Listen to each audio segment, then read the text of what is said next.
Elon Musk, who offered to buy Twitter for $44 billion and was approved by the social network's directors last week, came up with some ideas for new business models while talking to bankers who could provide financing for the purchase.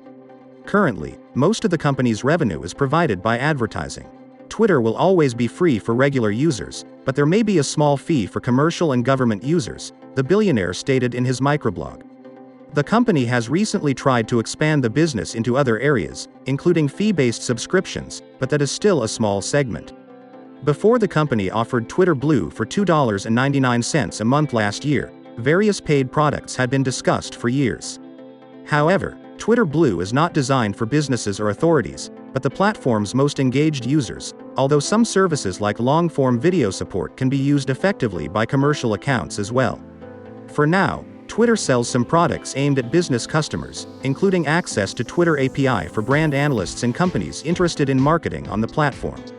As Musk told potential investors, he is ready to return Twitter shares to the stock market as soon as 3 years after the purchase. It all started on March 25, when Musk posted a poll on his Twitter page: "Freedom of speech is essential for democracy. Are you sure Twitter strictly adheres to this principle? The consequences of this poll will be important. Please vote deliberately." More than 70% of poll participants answered no. The next day, Musk published another post in which he compared Twitter to a town square and said that disrespect for the principles of freedom of speech fundamentally undermines democracy. Then he announced that he was seriously considering creating a new social network. It all started on March 25, when Musk posted a poll on his Twitter page: "Freedom of speech is essential for democracy. Are you sure Twitter strictly adheres to this principle? The consequences of this poll will be important. Please vote deliberately." More than 70% of poll participants answered no. The next day, Musk published another post in which he compared Twitter to a town square and said that disrespect for the principles of freedom of speech fundamentally undermines democracy. Then he announced that he was seriously considering creating a new social network. At this moment, Musk was the largest Twitter shareholder for a week and a half with a 9.2% share, but most people didn't know about it. The share cost the businessman $2.9 billion, based on the price of the securities on the date of the deal, March 14. Information about it became public on April 4, when a notice to that effect appeared on the site of the U.S. Securities and Exchange Commission. The Twitter stock rose 27% in price on this news.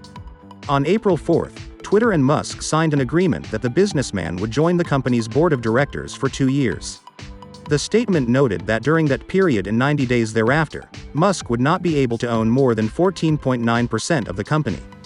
A week later, on April 11, Twitter CEO Parag Agrawal said that Musk had changed his mind about joining the board. The reason was soon revealed. On April 13, Musk offered Twitter shareholders to buy all the shares of the company for $54.20 per share. The premium was 38% over the stock's value as of April 1, the last trading day before his investment in the company became known. In a statement, Musk explained that he invested in Twitter because he believed in its potential to become a platform for the freedom of speech around the world. But to do that, the social network must be transformed into a private company, which means leaving the stock exchange.